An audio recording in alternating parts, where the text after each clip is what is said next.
the submarine is equipped with about 4 days of air every time it goes down. So, roughly, we have just under 3 days left of supply. People on board is 5 crew members. So these are not patrons of the normal patrons of the submersible, which is actually run through a tourism business. So these are people who do know all the operations involved. However, as you mentioned, they went missing a little over 24 hours ago. Um, the submarine is equipped with about 4 days of air every time it goes down. So, roughly, we have just under 3 days left of supply. But what we've heard is that the submersible may have lost power, and that's where that connection was cut. Okay, lost power. I mean, do we know the implications of the possibility of it losing power? Does that have implications for the circulation of oxygen to begin with? As we're aware, no, it does not. The oxygen system will continue to run.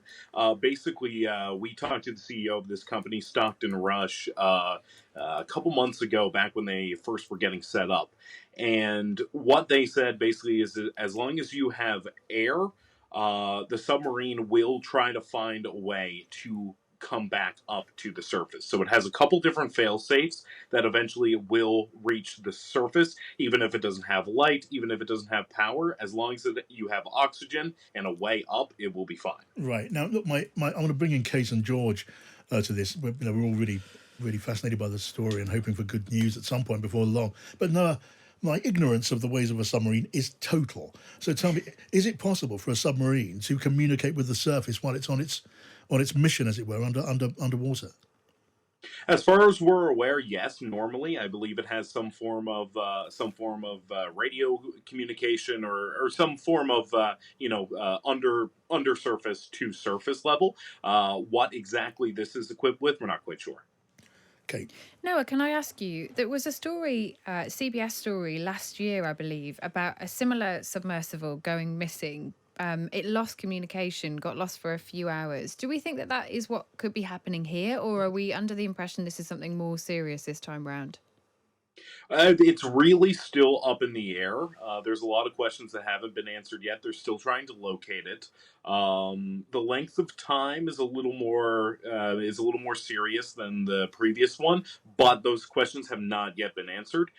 We've reached out, of course, to the companies involved, Ocean Gate, who operate it, and a couple of the local contacts, such as Coast Guard, both here and in Boston, who are heading up the search, and a couple other local organizations that have a bit of a stake here.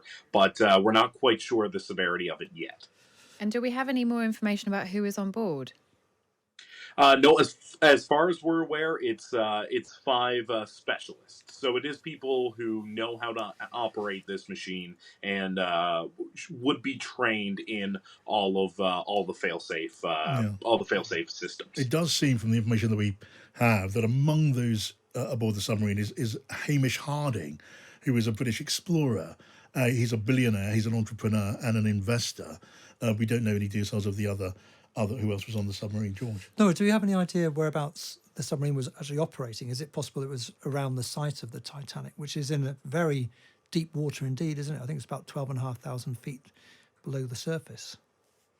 So that is around where it would be where it would have become untethered. But where it is untethered, it's really difficult to say where it is. So the difference between untethered and tethered is this is a tethered submersible, it is connected to its sort of monitor vessel that would stay on the surface. So whatever boat is above the surface that would drop the submersible down, that would be a tethered vessel. This one's untethered, which they say normally.